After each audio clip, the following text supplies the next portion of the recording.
To discuss the real issues affecting the Tasman nations, this is Trad Tasman Talk, jointly produced by the Unshackled.net and rightminds.nz. Now, here's Tim Wilms in Australia and Dieuwe Boer in New Zealand.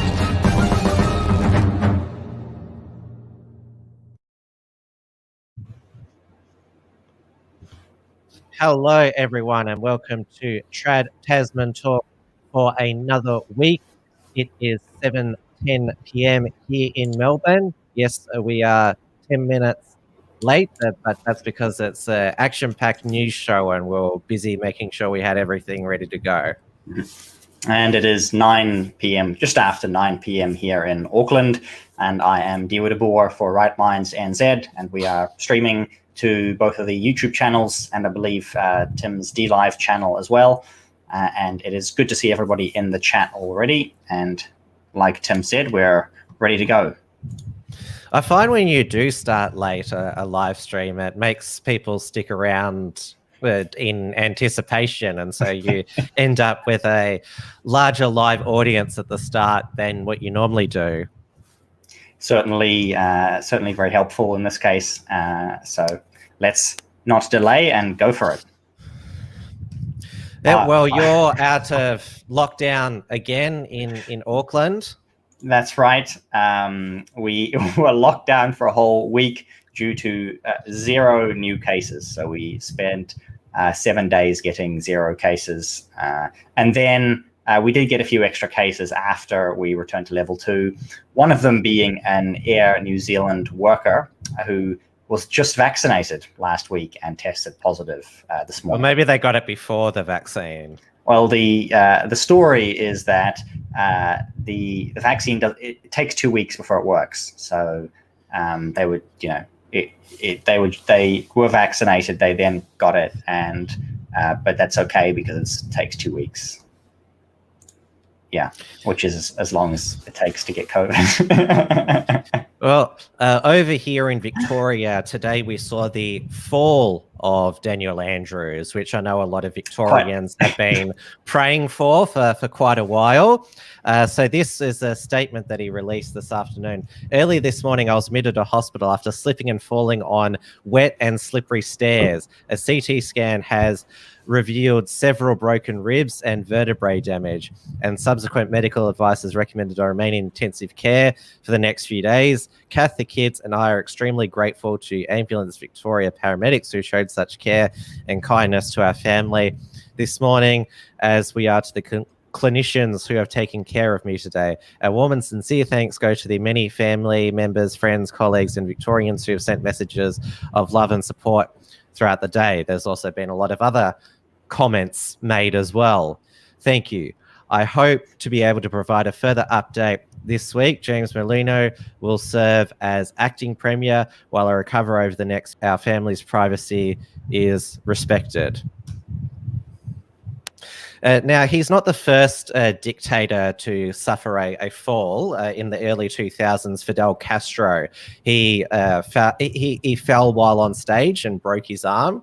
And I remember the George W. Bush State Department at the time put out a statement saying they'd been looking forward to Castro's fall for years. It also seems to be something that happens to American politicians. I remember Harry Reid, who I believe he was opposition leader at the time. Senate Democrats leader. He went between minority and majority leader. Yeah, and I can't remember at which time, but at one point he managed to fall as well. And then you had Mitt Romney the other week, who also managed to slip and fall, and both of them had black eyes, which... Yeah, very clumsy injuries. And certainly. Yeah. And I think my feelings were summed up well by the first half of this XYZ article that they published this morning. Obviously, the Unshackled and XYZ have our differences now, which is quite stark with our quite different coverage of the Tom Sewell incident and fallout from the past week.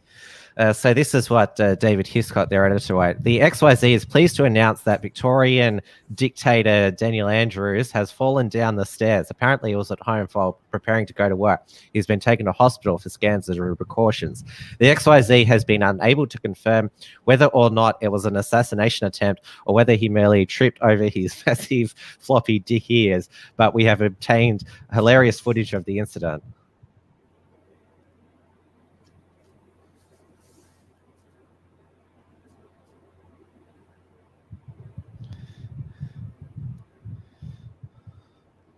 Our podcast listeners won't be able to see this. You're gonna describe it. Do the audio description. There is a cat. Yeah, there's a few cats. And one of the cats hops in the box and falls down the stairs. Yeah. Obviously, I think that cat fared much better than Daniel Andrews did, though. Yeah. Obviously, we do not wish him well. We do not wish him a speedy recovery, and we are sure that that the rest of the state are laughing at him too. And Australians versus the Agenda, which is run by Anthony Kaloof, who was charged with incitement over the September 5 Freedom Day protests, went with the headline, Dan Andrews to undergo COVID-19 anal swab test after morning fall. We can only hope this actually happens. And I do hear that China last week has made the COVID anal swab mandatory for any non-citizens visiting China. And in addition, they've also had a court ruling that homosexuality is a mental disorder. So if you would like to get treatment for homosexuality in China, you can go there. You just have to have them anally probe you before you can get your mental health treatment. It's an odd contradictory policy. China. I mean, China's still laughing at us. That's certainly what's happening. Yeah, and while Dan Andrews, go on. Yeah, Anthony Kaloof, who, as I mentioned before, he said that he was going to be eating ribs tonight. That's what he put on his Facebook page. While Dan Andrews has fallen down the stairs, in New Zealand here, Jacinda has run for the hills instead. She had a terrible week, obviously, after locking down all of Auckland, doing at least $500 million of damage to the city for 0 cases. So she cancelled her weekly morning interviews with Mike Hosking, who's well-known, sort of right-wing-ish National Party supporter who runs the. But he's still a tough interviewer. Yeah, he's a tough interviewer, whoever he's interviewing, and he runs the #1 most listened to radio show in New Zealand in the early morning breakfast slot, and it is the most successful commercial radio station in New Zealand as well. So she is no longer doing interviews with him. And it's also been reported that she's halved her appearance with other broadcasters as well. So she's decided that, as David Farrar says in this article here, that she's decided that the Facebook live streams, focusing on Facebook live broadcasts where no one can actually ask questions, is going to be her new way forward, because she didn't like the questions that she was getting about her incompetence and why things are going wrong.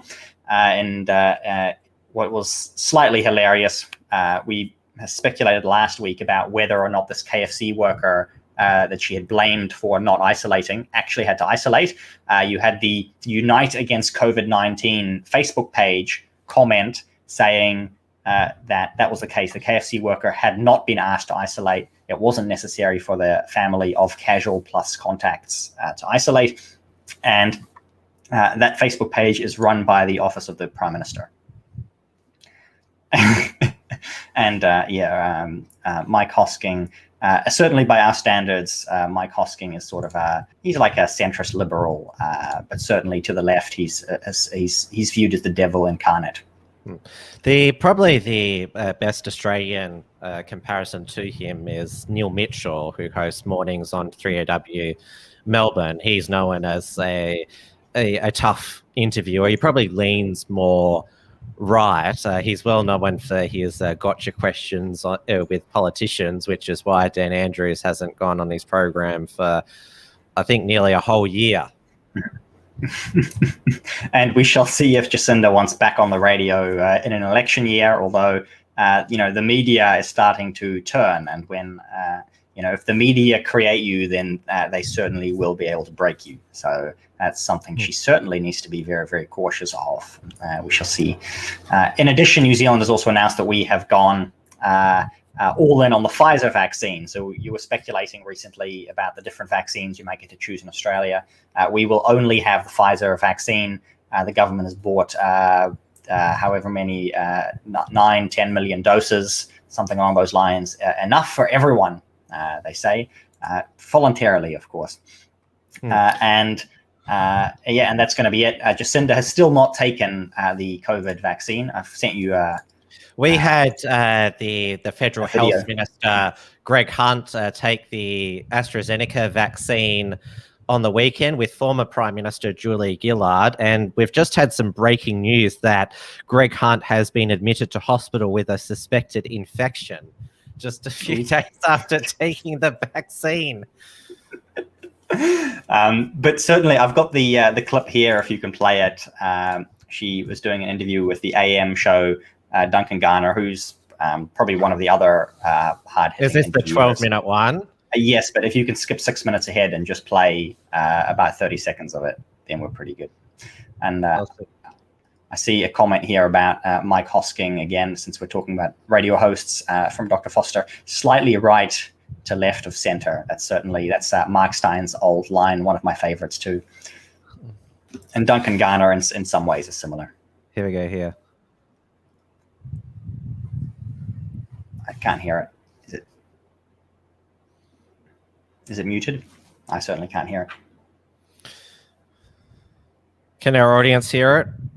I don't think so.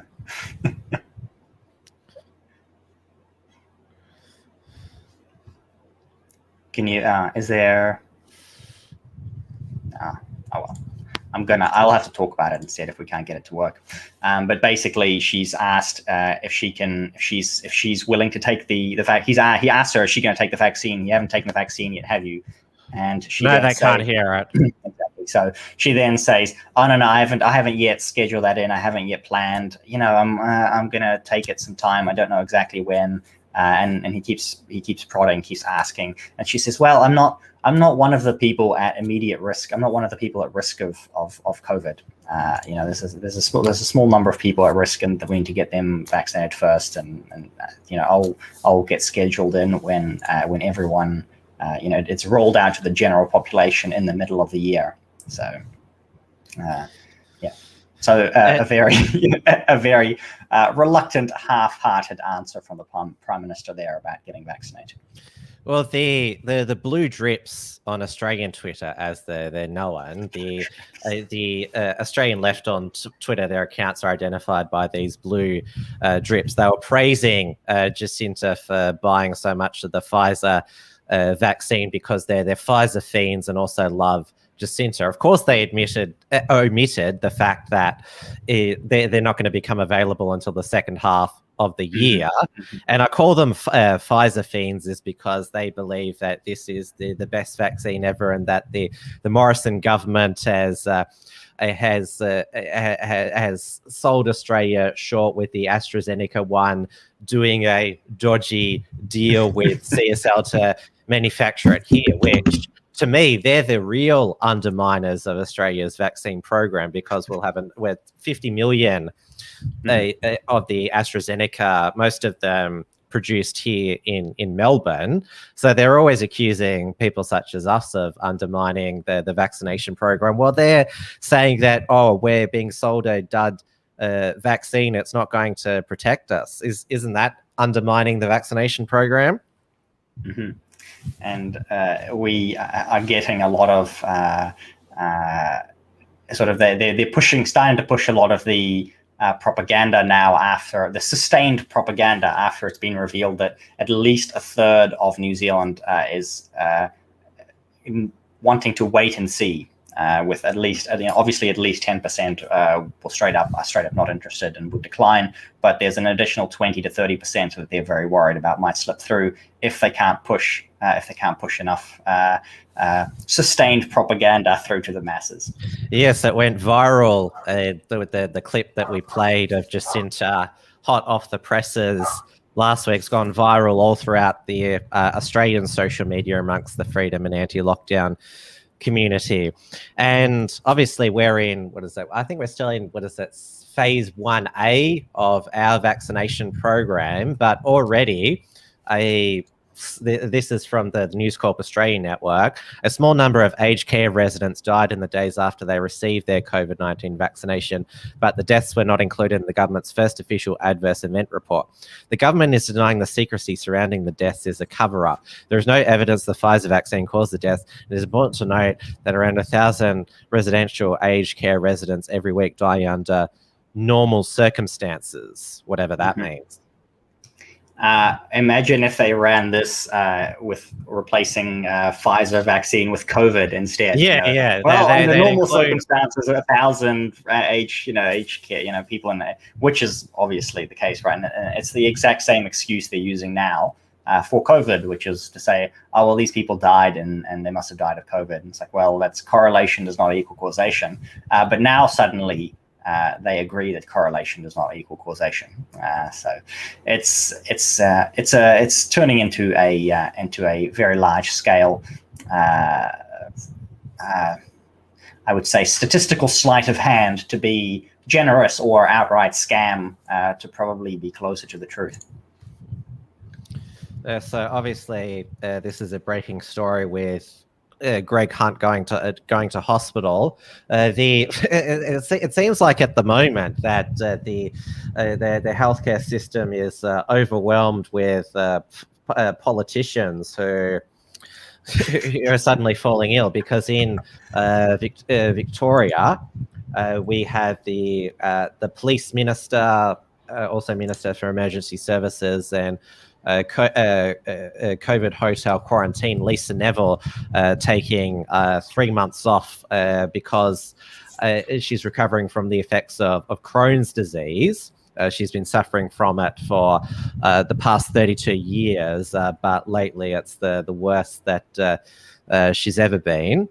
And obviously, as you can see, she doesn't look the best in appearance, so she's off for three months there.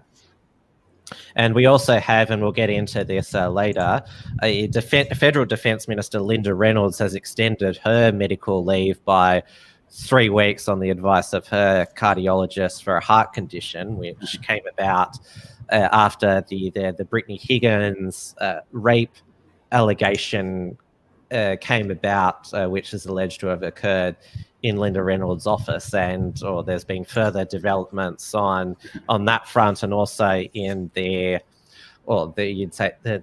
parliamentary rape allegations saga, whatever you want to call it. Hashtag MeToo. So we've got Australian a lot of Parliament edition. We've got a lot of sick politicians at the moment. Soon their healthcare system is going to be politicians tend to be pretty sick.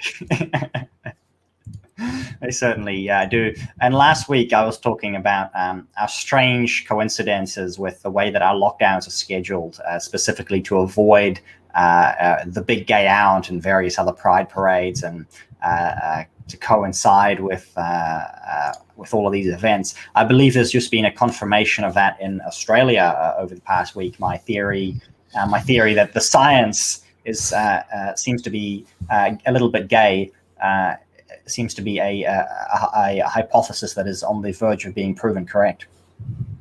Yes, because the Sydney annual Gay and Lesbian Mardi Gras occurred on Saturday night. To make it so it was a COVID-safe event, it wasn't a parade down Oxford Street as it normally is. It was a ticketed event at the Sydney Cricket Grounds. Now, the Unshackled has made our editorial position clear that that type of degenerate parade shouldn't be out on the public street. It should be in a stadium and limited to those over 18. It wasn't limited to over 18, but it was at a private stadium. So halfway there, so I'm not complaining about that. But there was allowed to be, I think, was it 5,000 participants and 30,000 in the crowd. Gladys Berejiklian was there up in the Premier of New South Wales in the SCG corporate box there. And as you can see with their photo, there not much social distancing there. No, certainly not. And what is the standard limit over there in Sydney for events at the moment? 2 square meter rule. So basically half capacity of a stadium. Now, there's been a lot of talk about Anzac Day in Melbourne, whether that will go ahead. Andrews has said it will close to normal Anzac Day as possible.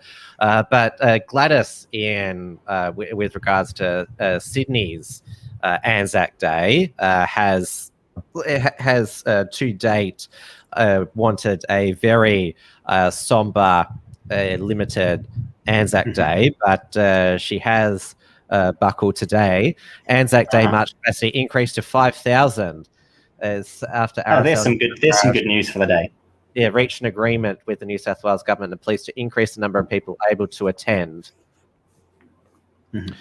So although you get all the media complaining about it being a super spreader event. Although as they do about anything they don't like. The Australian Defence Force and obviously veterans, they are allowed to participate in the Sydney Gay and Lesbian Mardi Gras parade. So they're allowed to be in that parade, just not the dedicated. Just not the one that matters.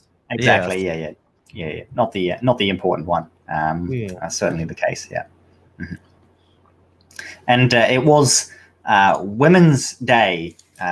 Yesterday or the day before. International Women's Day, which we should say is a communist event. I was going to point out as a communist event. I know someone who has married someone from Russia, and apparently it's bigger than Valentine's Day in Russia. International Women's Day is a big deal in the former Soviet Union, which of course is why we're celebrating it here in the Western world as we transition into communist countries. Slowly but surely. Yeah. A Monday yesterday in Victoria was also Labor Day as well. So we had 2 communist holidays on the one day, Labor Day and International Women's Day. That also, on Labor Day in Melbourne, it's also the Moomba Festival, which the City of Melbourne cancelled. But after talking with the state government, announced it was back on, but there would be no parade because of COVID restrictions. But it was a pretty poorly attended Moomba. But the Melbourne weather, because it has been raining the last few days, we're back to the typical 4 seasons in one day here in Melbourne. Now that we are in autumn, even though they weren't allowed a parade for Moomba, there was a COVID-safe International Women's Day, or you would say, demonstration or commemoration outside the steps of Parliament House. And how could I not forget that even though the Sydney Gay and Lesbian Mardi Gras parade itself didn't go ahead, the communist gays who organised the Pride in Protest, or who convened the Pride in Protest Mardi Gras. You mean the Globo Homo? Yes, they staged their own demonstration on Friday evening, which was deemed COVID safe. So they're allowed to march through Oxford Street in a protest. They want to ban the police, corporations, and Liberal Party from the Mardi Gras, which basically is now in New South Wales all of their biggest supporters now. Certainly. I wanted to point out this comment from Margot, who was complaining that she couldn't type out that science was controlled by the Globo Homo in the chat. So I'm trying to say it. I don't know if YouTube's algorithms will. I say that, and this is common social media language to not trigger the algorithms. Yeah, exactly. So hopefully my New Zealand accent won't trigger the algorithms either. So we'll see how we go if the show stays on air or not. I was going to make a joke. I'd prepared a joke for the show to say like Happy International Women's Day. I hope that your woman has like made you a sandwich or something along those lines. But I can't do that joke anymore because Burger King managed to do a woke version of it that went horribly wrong. So if you could bring up the tweet there, they tweeted out saying, "Women belong in the kitchen." Which obviously hilariously funny tweet, and they tried to follow it up with some woke stuff about how only 20% of chefs are women, and they want to offer scholarships to women so that they can become chefs. And then they had to delete the tweet and issue an apology to say that they were very sorry for their offensive tweet, and they didn't mean, they were trying to say something good. And they apologized for the comment section of it not being a safe space by people saying offensive things, people responding with offensive tweets, like agreeing with them. And I think what summed up my thoughts on this, actually, I had a tweet here. If you could bring up the next link for me. Otherwise, I'll read it out anyway. But yeah, got it here. I think this is by Charlie Nash. Yes, I think so. And the tweet says, I'll bring it up myself. You got it. Okay. I don't know. It's on the side. Yeah, it's okay. It's a little bit small. That's all right. But yeah, saying in response to their complaint, them saying that they were going to, say that they wanted to increase the number of chefs in women chefs. Yeah, he said women in the kitchen cooking for their family. Boo. Women in a more greasy and disgusting kitchen working as wage slaves for capital. Yay. Very good. So that's ultimately what Burger King is all about on International Women's Day. Very. And of course, in Australia, it's known as Hungry Jacks. I should have started with that for our Australian audience. I'm sorry. Oh, but we do know that's because the Australian. Right. Because somebody already had a registered Burger King trademark, right? And yes, and once that original Burger King business ended, they just decided, well, Hungry Jacks is already a brand name in Australia, so yeah, they just stuck with it. Certainly. Good. I think one of the other things that ended up happening on International Women's Day, which I think may have just been a coincidence, but somebody decided to start a new gender identity. And so I want to come out of the closet on this one. I'm embracing this new gender identity that has been formed, known as super straight. So isn't it a sexuality? SSLG. It's a sexuality. It's part of the SSLGBTQI++ movement. So I'm now part of the SSLGBTQ movement, and super straight is it's all about men who it's about cis men who are interested in cis women, or cis women who are interested in attracted to cis men, and it's a much oppressed sexuality at the moment. And so, it's got its own flag and got its own colors at the moment, and you should see it everywhere. And you'll see a lot of super phobic hate on Twitter as well. Super straight phobic hate. Sorry, super straight. Yeah. It's called super phobic. Is the correct terminology? Super phobic people who oppose the super straight sexuality. So that's if you'd like to see more of it, I've actually put a link in there. To the Super Straight India Twitter account there, and if you quickly scroll through that for 30 seconds, then people can get a better feel for what it's all about. Have you got it here? Yeah, it is. I'll just highlight it here. Yeah. Oh, here we go. Here, yeah. I'll bring it up now.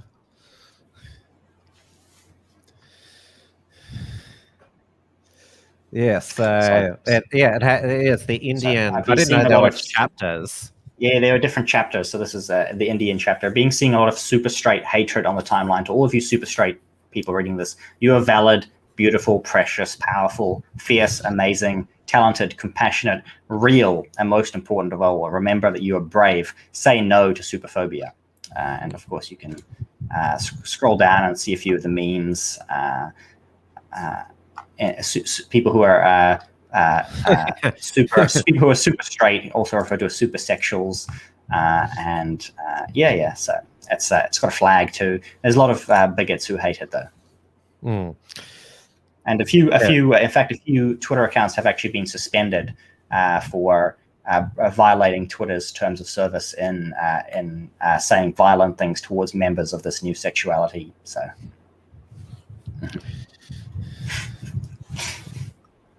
that's right. What it aired in Australia and New Zealand on International Women's Day was the much anticipated, we shouldn't call him Prince Harry, we should call him Harry Mountbatten Windsor, and he is he's still got his royal title right now. So I'm choosing to call him by his, normie name. Yeah. Well, it's debatable whether he is actually of royal descent. Of course, I know, there have been a lot of questions about that. So maybe he should never have been a prince to begin with. Yeah, maybe because everyone's awaiting the response from the royal palace about all the allegations. Mainly, Meghan Markle made that. They were really mean to her. They were racist and they weren't keen on a mixed race royal. Why don't the palace just come out and said, yes, the rumors are true. James Hewitt is his father, not a real royal. That would be epic. I'd be very happy with that. We're obviously not going to go into the Oprah interview, but I just want to say that it was well, we're not going to show any of it. We'll talk about it a little bit because it was wonderfully scripted, right? I mean, she is an American actress, and people are complaining that she is a C-grade actress. She is. She was never. She's doing a really good job of it. Of this, like this is a pretty good act. Well, that could also be because she has a psychological sociopathy and narcissism as well. But that's called method acting, Tim. She's doing a really good method act, where she's got it sorted in. You could see in the interview that Prince Harry was really like fidgety, and he was like tugging in on his ring. So some he wanted to get out of there. She was blinking really weirdly too during some of the segments. So some clips of her saying, "Yeah, that's the truth," and having a little mini seizure. So there's a lot of cries for help hidden away in there. This is sort of what I think is going to be the next level of entertainment. Like we started this off with Donald Trump too. Like we had like regular entertainment, and then we went to reality TV entertainment, and now it's like we need reality entertainment. So we get Donald Trump in the White House. We get the whole like Meghan Markle doing her Princess Cinderella thing, and like becoming doing like a sequel to Diana, like Diana 2, the sequel. It's a really poor sequel because they're nowhere near as good as the original. And in fact, as a Twitter user here, Martin Twigs, who has actually compiled a few of the scenes from the original and the sequel, and like it's not, or like more like a reboot perhaps. Like she's done a pretty good job. So like this is her in Africa, so Princess Diana in Africa, and Meghan Markle in Africa looking the same, and same thing. Some of the other outfits there you can see. So and that's she's done a really good job on her. Yeah, absolutely. You can. I mean, she looks exactly the same there. So it's certainly it's a rerun, and it's a but it's upgraded to be to sort of fit in. Like this is a new generation of people rejecting their heritage, right? It's like it's getting Harry to reject his heritage. Modifying the Diana, what do you call it, episode saga to fit in with 21st century woke culture as well. So exactly, it's a 100% woke remake of the original. And in fact, I was sent a question. I'll see if I can find it in here. Somebody privately sent me this question. I can't quite find it. I'm gonna. If the person is watching, if they could resend their question about. I've written about the, or as it was referred to at the beginning of 2020, the Megxit. I called it the prince's cucking, because we all remember, like 15 years ago, he was the bad boy larrikin royal. He was the ultimate Chad, fighting in Iraq and Afghanistan, and he's now become the ultimate cuckold, and he could have had any woman in the world. He was the world's most eligible ginger, and he's chosen this manipulative woman. I think he would have been better off going with one of the girls from that reality TV show, I Want to Marry Harry, which was all these women thought that they were on a dating show with Prince Harry when it was a lookalike. I think he should have married one of them. Certainly. I got it. So someone's just resent me this question in private, saying, question for tonight's Trad Tasman Talk. How long until Meghan Markle meets the median barrier in a Mercedes? I can already sense that the Lizard Queen has dispatched the assassins. So, well, everyone was thinking it wouldn't have ever happened last year. Mm-hmm. If they were wanting to Diana her, shouldn't they would have done it like a long time ago. Yeah, exactly. Who knows? Maybe the old lizard people are losing their touch. Well, we have Prince Philip. He's still in hospital. Is that not? And Andy Nolch, who's written a few articles for us, he in his latest drew a link that Prince Philip received the Pfizer vaccine and now he's fighting for life, which I hadn't really thought about. Obviously, they could be completely unrelated, but just a coincidence. Yes. Just like, Greg Hunt going to hospital tonight is a coincidence. Just a long series of coincidences, yes. That is interesting. And I believe there was the speculation they're trying to make the royal family out to be racist, which is pretty laughable, seeing that the royal family has reigned over the most diverse and multicultural empire in the history of the world, and at least done more, at least as a family, they've done more for Black people around the globe than any other family, perhaps.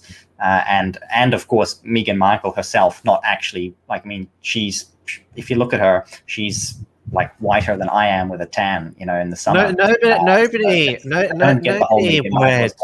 Yeah.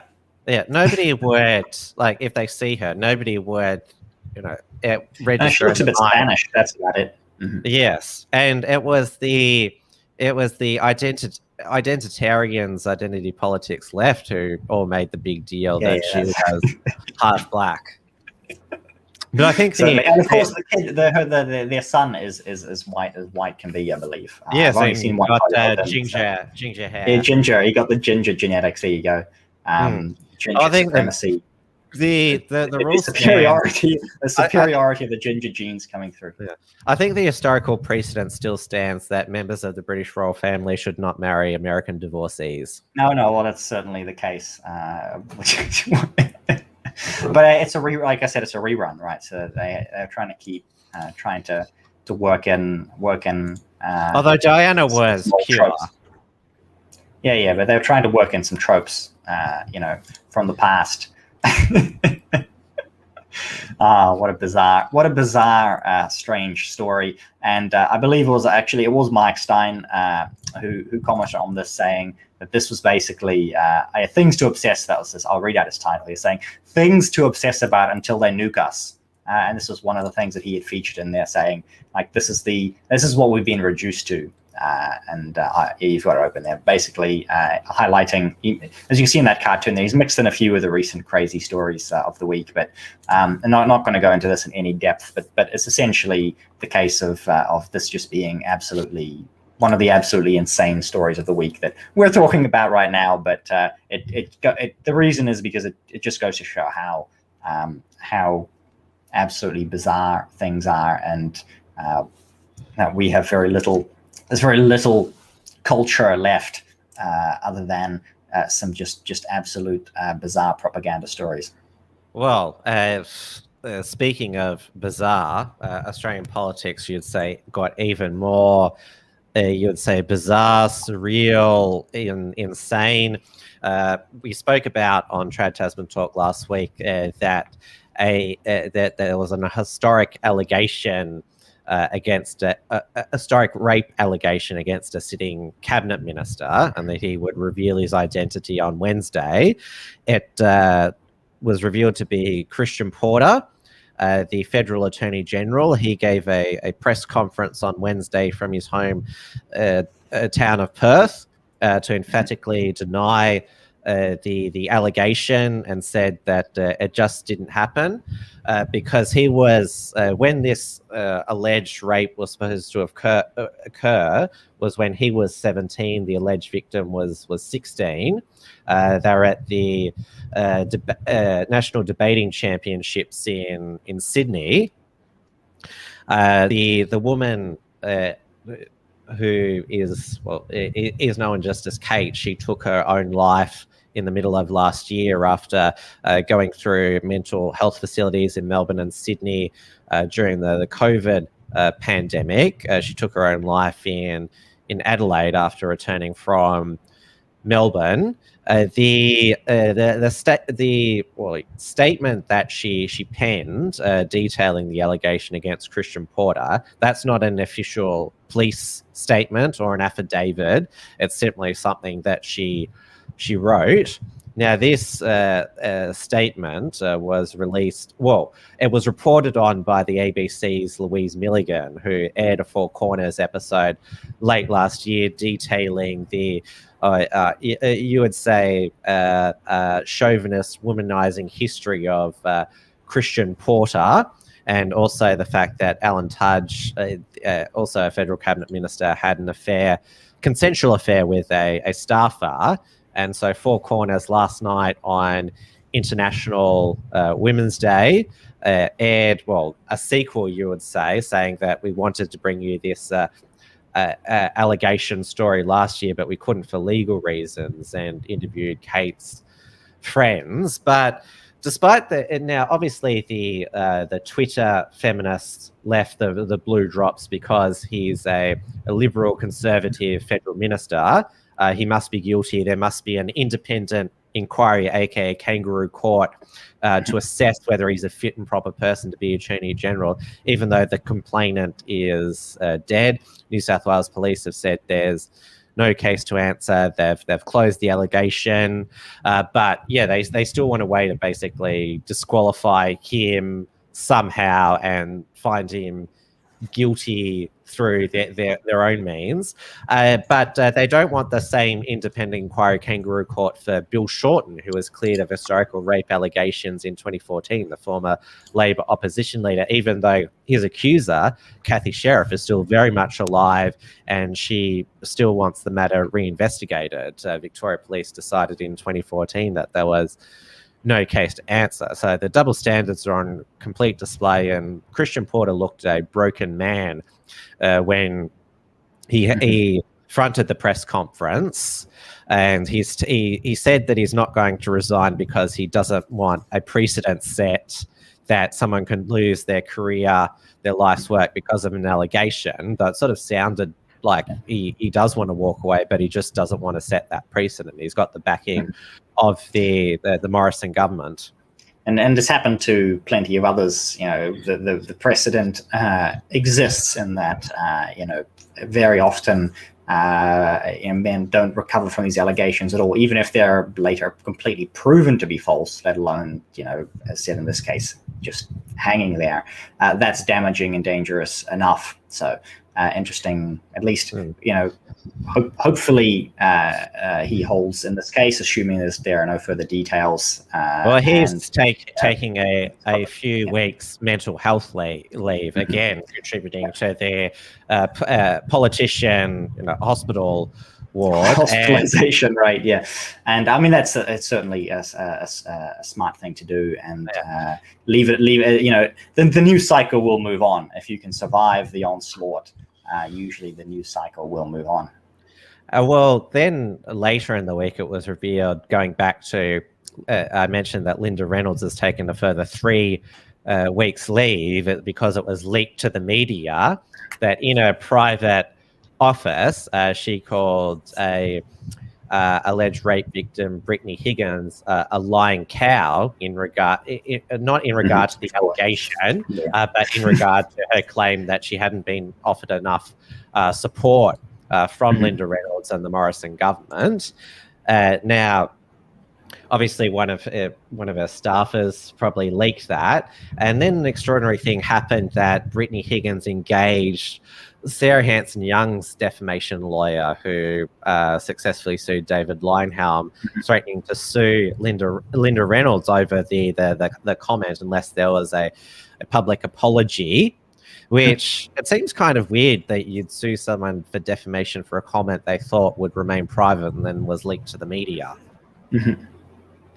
It depends on how the defamation law in Australia works.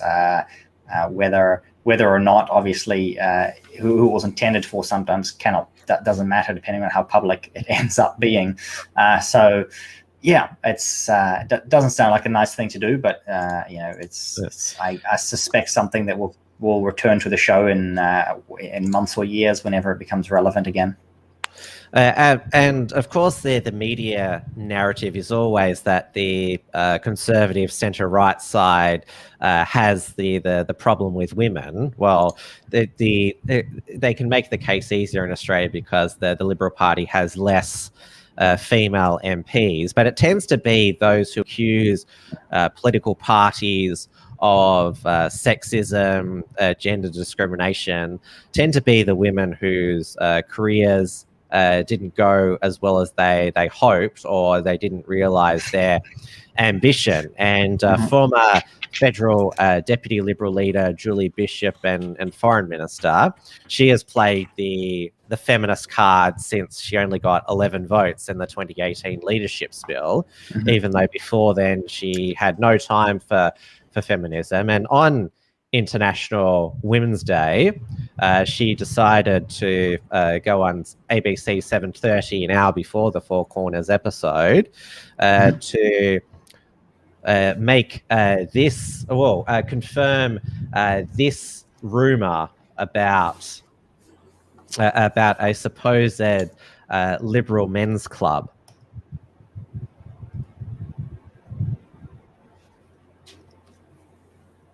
Oh, I'll try to get the sound. The chat will be enraged by a second boomer moment during the show. See if I can get it. I think I got it. Excited imagination on the part of...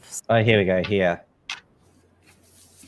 Your former colleague, the former Liberal Minister Sharman Stone, said that when you were in politics, a group of male politicians who called themselves the Swinging Dicks sought to block your career aspirations. Were you aware of this at the time? Does it strike you as credible? What did you make of it? Well, actually, I believe it was big swinging dicks. So there was obviously an overexcited imagination on the part of some, I would suggest. Look, nobody self-identified to me, thank goodness for that. But if they were seeking to block my aspirations, well, they didn't succeed, because my ambition was to be the Foreign Minister of Australia, and I'm very proud to say that I served in that role for 5 years, and likewise I was Deputy Leader of the party for 11 years. So if their ambition was to thwart my aspirations, then they failed. So there you go there. And Julie Bishop, she's known for her quick wit, and as she seemed to imply, like when she said, thank goodness they didn't self-identify to me. But it was just interesting that she popped up that night. And on the same ABC 7:30 program, they aired allegations from former interns in Craig Kelly, a former Liberal MP who's now an independent MP, that his office manager, Frank Zumbo, had been inappropriate with these female teenage interns. Just there was no allegation of sexual misconduct, but just you would sort of say inappropriate comments, and also, just kisses on the cheek, encouraging, like they were like Frank encouraged them to, kiss them on the cheek, and that just sort of, you'd say the word just sort of creepy stuff. Mm-hmm. Yeah. So there was also that as well. Again, a former Liberal MP, and it's emerged now that one of the reasons Craig Kelly left the Liberal Party is because he wouldn't sack Frank Zumbo. Craig Kelly has said that, well, he's not going to throw his office manager under a bus for political expediency due to an allegation. Mm-hmm. So it seems like the vaccines are putting half of your political class in hospital, and the other half is getting all excited about it,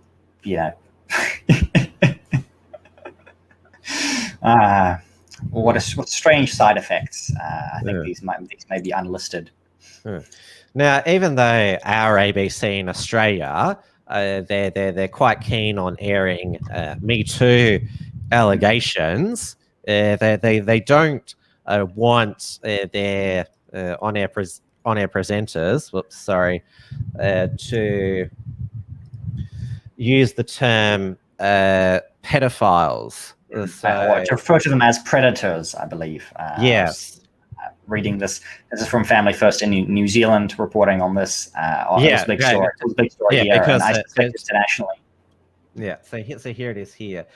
ABC reporters in Tasmania have been told to avoid referring to child sex abusers as pedophiles to avoid marginalising people with pedophilia. An email sent to all news staff this week advises against the use of the term pedophile, even to describe those who have seriously abused children over many years. We should avoid it unless we know he has a clinical diagnosis of pedophilia, and instead use serial sexual offender, predator, or a sexual abuser of children and young people. I noticed that here it doesn't say refer to them as child molesters or child rapists. Which would certainly be a lot more accurate. But that's obviously the intent is there, because they're saying here as well that this is basically will harm people, will harm pedophiles who are inactive or something along those lines. So, which is not certainly right. I mean, it's demonic, perhaps, is the word that we're looking for here, and this is just another level of disturbing on top of what the media gets. Now, I couldn't help notice that it was ABC in Tasmania who had issued this. When if we go back in time, an ABC presenter in Hobart was jailed over possession of child pornography. He hosted the TV show called Collectors. Ironically, yes. Yeah, right. Yeah, and this is exactly what they were saying. Was that this was the non-offending pedophiles would basically be people like Andy Muirhead, who are going to go to who are should be in jail or worse. Well, he did go to jail. Yes, exactly. He's been released now, but thankfully his career has been ruined by that. Exactly, certainly. So, and so that's why there's no such thing as a non-offending pedophile. That's just insane. A demonic, as I said, more accurate. Well, that's what Margot has agreed with. Yeah, certainly the case. Yeah. Since we started late, we've got about 10 minutes. We do. So if you've got any super chats or other questions, we are going for at least another 5 minutes, maybe a little bit longer. So drop them in the chat now. Last chance. And otherwise, we have got a super chat from Clarky, a very regular super chatter who is a woman, as she self-identifies. I'm sure straight too. Yeah. I've no doubt she's a biological woman. She sent through 15 Australian dollars, but left no comment there. But thank you very much for the super chat. Thank you. She has Clark, left yeah. some regular chats in the comment section that I believe you've put up on screen. So if there's anything else she'd like up on screen, we'll drop it there before the end of the show.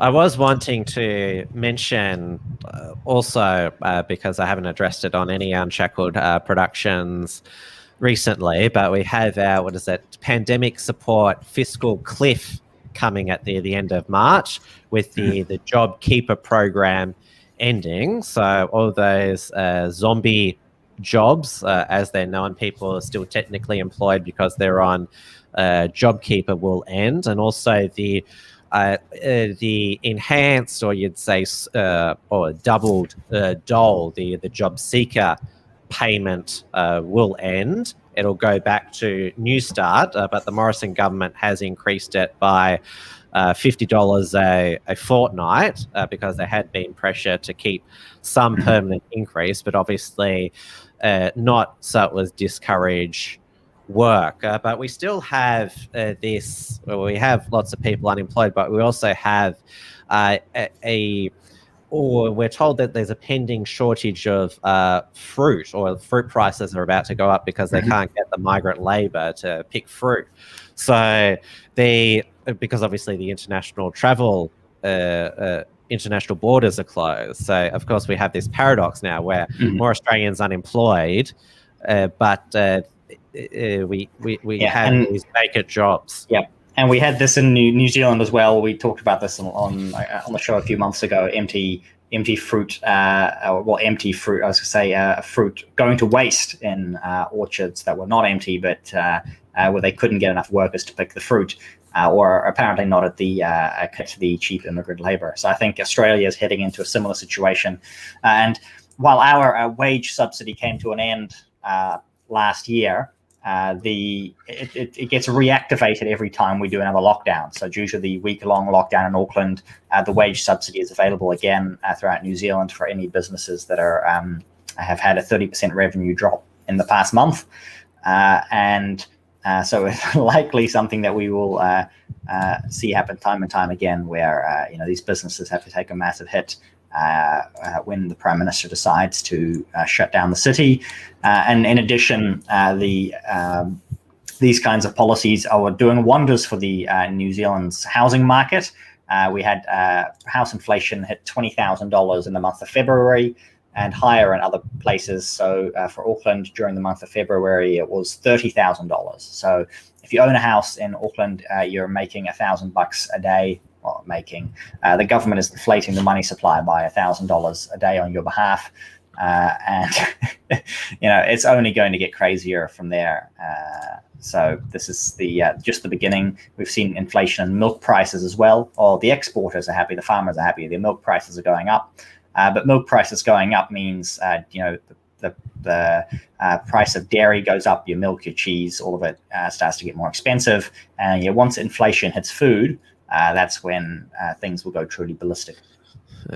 Our former Prime Minister, John Howard, in his media blitz with the 25th anniversary of the election of his government, warned that there could be a pending mass inflation or stagflation like there was in the 1970s. In Melbourne, we have, obviously due to all the lockdowns, our Docklands precinct there's so many vacant businesses where the uni suburbs, such as around the universities such as Bundoora and Clayton, they're experiencing a lowering in demand, vacant properties as well. So there's still a lot of pain to play out. And that's the full damage of this will come. I believe I saw a tweet today from an economist that said something along the lines of the The changes, the repercussions will hit. They take a lot longer to hit than you think and than you expect. But then when they hit, they happen a lot faster than anyone could possibly imagine. So we know it's certainly things are going to get very ugly in the future. We just have no idea when that will be.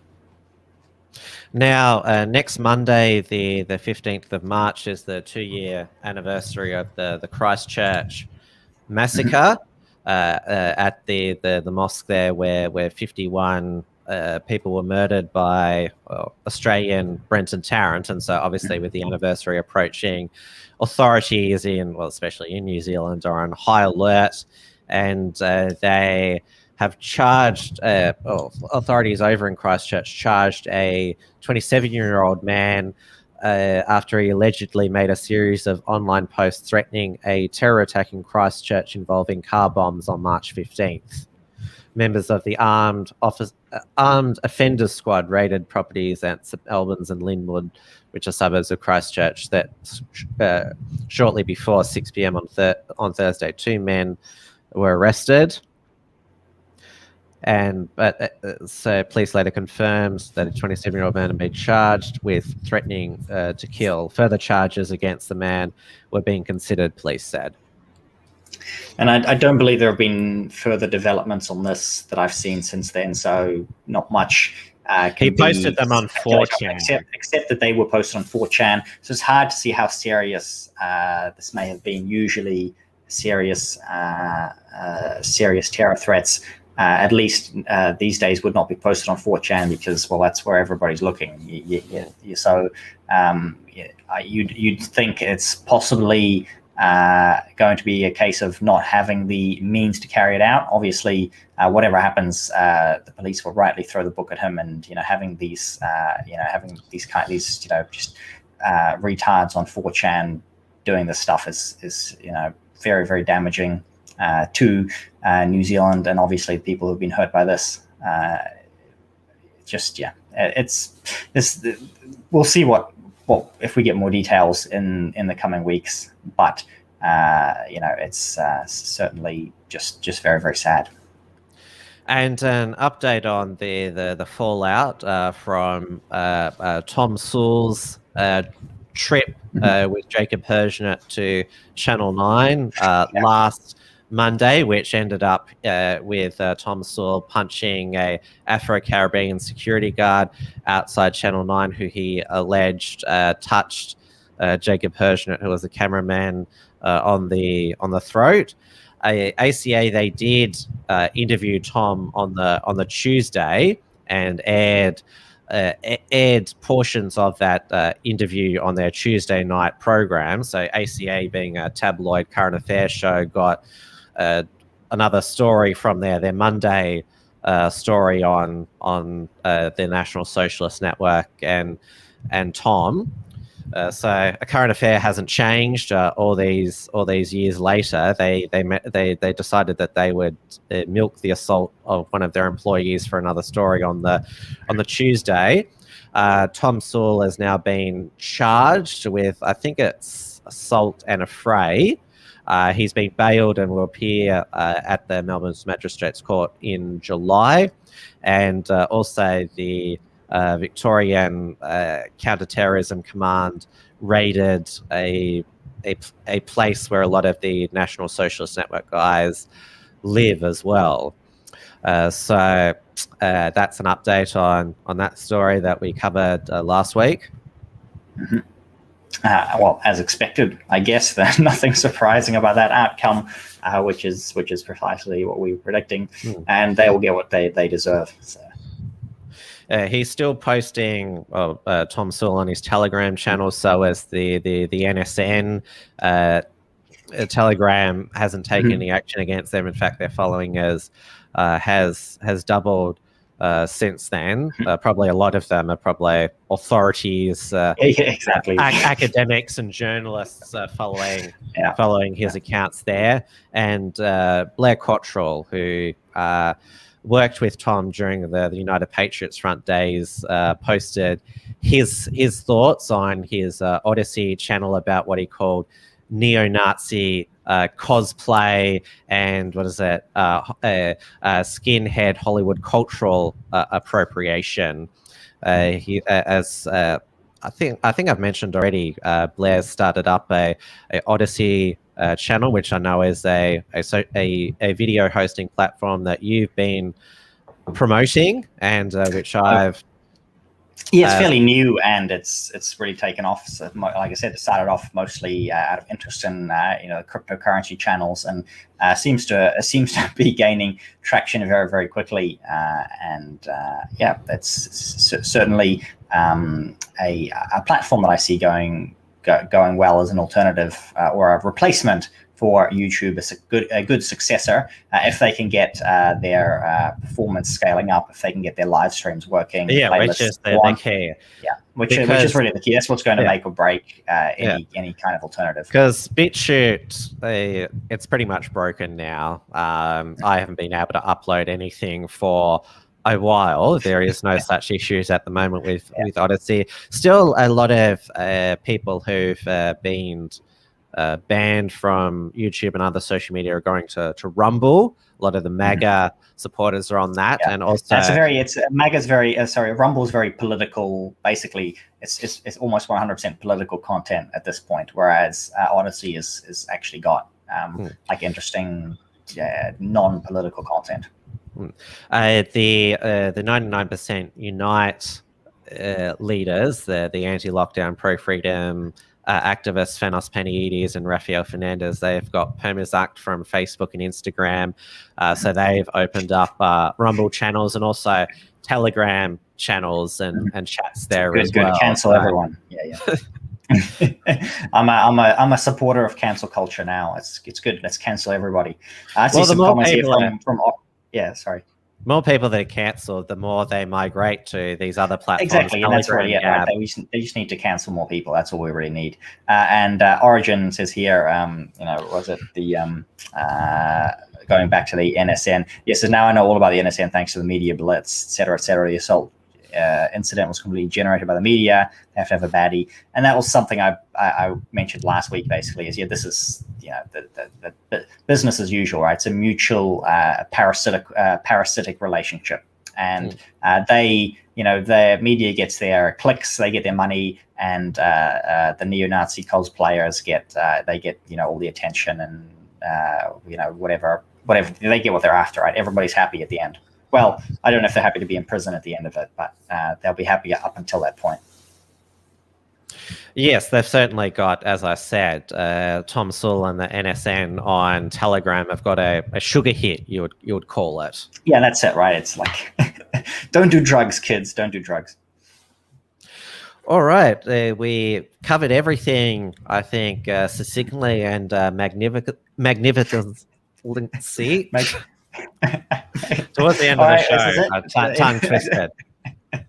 Certainly, we have run a little bit late, and we did start late, so great. Yeah. Great for that. We'll be back next week with hopefully another action-packed show, and see how things develop from here.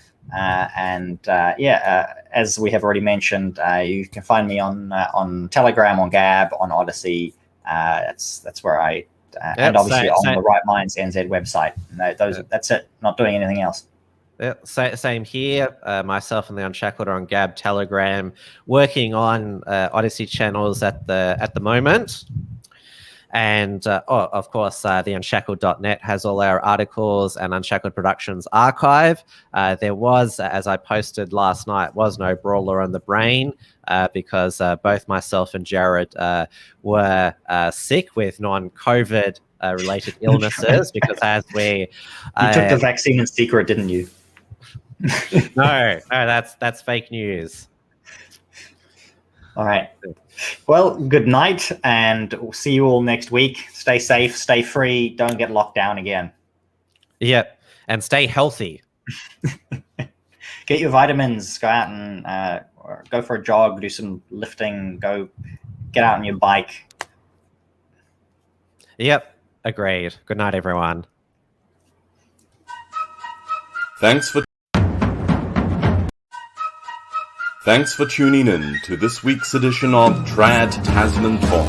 keep up with the latest real news and analysis from the Tasman nations, visit the unshackled.net and rightminds.nz.